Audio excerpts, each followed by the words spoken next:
ஓம் ஸ்ரீ குருப்யோ நமஹ. ராமநாமத்தை அனுதினமும் போற்றி வணங்குவோம். ராமநாமம் எல்லா மந்திரங்களுக்கும் மூத்த மந்திரம்.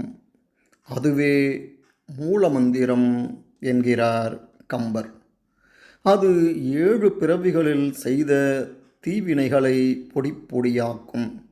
ராம என்ற சொல்லை வாலி தனது மார்பில் பாய்ந்த அம்பில் கண்டான். அடடா, ராமன் கையினால் மரணம் சம்பவித்தால் எனக்கு நேரடி மோட்சம்தான் என்று மகிழ்கிறான்.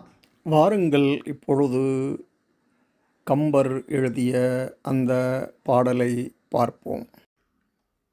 மும்மைசால் உலகுக்கெல்லாம் மூல மந்திரத்தை முற்றும் தம்மையே தமர்க்கு நல்கும் தனிப்பெரும் பதத்தைத்தானே இம்மையே எழுமை நோய்க்கும் மருந்தினை ராம என்னும் செம்மை சேர் நாமம் தன்னை கண்களில் தெரியக் கண்டான் என்கிறார் கம்பர். அப்பேற்பட்ட உயர்ந்த ராமநாமத்தை நாமும் அனுதினமும் ஜபித்து வாழ்வில் மேன்மையடைவோம். நன்றி, வணக்கம்.